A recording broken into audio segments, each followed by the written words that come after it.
നമസ്കാരം. Raf talk ഫുട്ബോളിലേക്ക് എവർക്കും സ്വാഗതം. മാർച്ച് മാസത്തിലെ ബ്രസീലിൻ്റെ മത്സരങ്ങൾക്കുള്ള സ്ക്വാഡ് ഇന്നലെ ആഞ്ചലോട്ടി പ്രഖ്യാപിച്ചപ്പോൾ അതിൽ നെയ്മർ ജൂനിയർക്ക് ഇടമില്ല. ഇത് പല ഫാൻസിനും പറ്റിയിട്ടില്ല. നമ്മുടെ കമൻറ്റിലൊക്കെ ആഞ്ചലോട്ടിക്ക് പൂരെ തെറിയാണ്. ഇവരൊക്കെ ബ്രസീൽ ഫാൻസാണോ അതല്ല നെയ്മർ ഫാൻസ് മാത്രമാണോ, ഒരു കളിക്കാരൻ്റെ മാത്രം ഫാൻസ് ആവുക, അങ്ങനെയുള്ള ആളുകളുണ്ടാവും. അതാണോ എന്ന് സംശയം തോന്നുന്ന തരത്തിലുള്ള കമൻറ്റുകളാണ്. അതവിടെ നിൽക്കട്ടെ. എന്നാൽ ബ്രസീലിയൻ മുൻ താരങ്ങളും അതുപോലെ മറ്റ് ബ്രസീലിയൻ ഫുട്ബോളിനെ നിരീക്ഷിക്കുന്നവരിൽ ഒരു ഭാഗമെങ്കിലും കൃത്യമായിട്ട് പറയുന്നുണ്ട് നെയ്മറെ കൊണ്ടുപോകണം.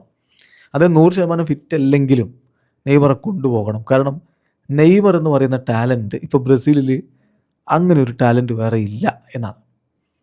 അത്തരത്തിൽ ഇപ്പോഴിതാ ഏറ്റവും പുതിയ പ്രസ്താവന നടത്തിയിരിക്കുന്നു Ronaldinho.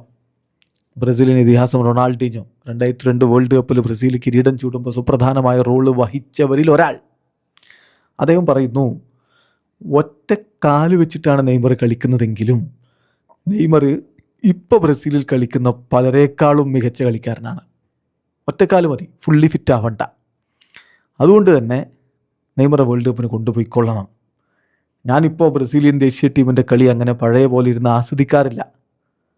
Neymar should be with the team at the world cup. അതാണ് എനിക്ക് പറയാനുള്ളതെന്നാണ് റൊണാൾഡിഞ്ഞോ പറയുന്നത്. എന്തു വന്നാലും നെയ്മറെ കൊണ്ടുപോകണം എന്നാണ് അദ്ദേഹത്തിൻ്റെ ഭാഷ്യം. ഇത്തരത്തിൽ തന്നെയാണ് പല മുൻകാല താരങ്ങളും നെയ്മറുമായി അടുപ്പമുള്ളവരൊക്കെ പറഞ്ഞുകൊണ്ടിരിക്കുന്നത്.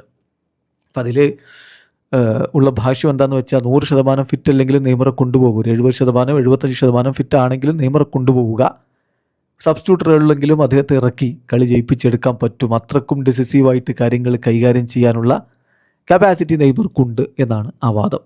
ഏതായാലും നെയ്മർ ഇപ്പോൾ പഴയ നെയ്മറല്ല എന്നുള്ളതൊരു യാഥാർത്ഥ്യമാണ്. പണ്ട് ബാഴ്സലോണയിൽ കളിച്ചപ്പോൾ നമ്മെ വിസ്മയിപ്പിച്ച നെയ്മർ, PSG അദ്ദേഹത്തിൻ്റെ പീക്കിൽ കളിച്ചപ്പോൾ നമ്മെ വിസ്മയിപ്പിച്ച നെയ്മർ ആ നെയ്മറൊന്നും അല്ല.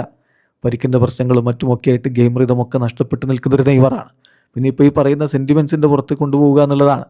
അതിന് ആഞ്ചലോട്ടി തയ്യാറാകുമോ എന്നുള്ളതാണ് കണ്ടറിയേണ്ടത്. ആഞ്ചലോട്ടി പബ്ലിക് ഒപ്പീനിയനെതിരായിട്ട് തന്നെയാണ് ഒരു നിലപാടെടുത്തിരിക്കുന്നത്. അദ്ദേഹം പറഞ്ഞത് എനിക്ക് ആരോടും ഒരു കടപ്പാടുമില്ല, ഫുള്ളി ഫിറ്റ് ആണെങ്കിൽ വേൾഡ് കപ്പിന് കൊണ്ടുപോകും, അത്രയേ ഉള്ളൂ എന്നാണ് അദ്ദേഹം പറഞ്ഞത്. അത് പബ്ലിക്കിനും ഒരു പക്ഷേ അത്ര പിടിച്ചുകൊള്ളണമെന്നില്ല, പക്ഷേ അതൊരു പ്രൊഫഷണൽ നിലപാടാണ്. വീഡിയോ അവസാനിക്കുന്നു. ഫുട്ബോൾ ലോകത്തെ കൂടുതൽ വിശേഷങ്ങളുമായി റാഫ് ടോക്സിൽ എത്താം.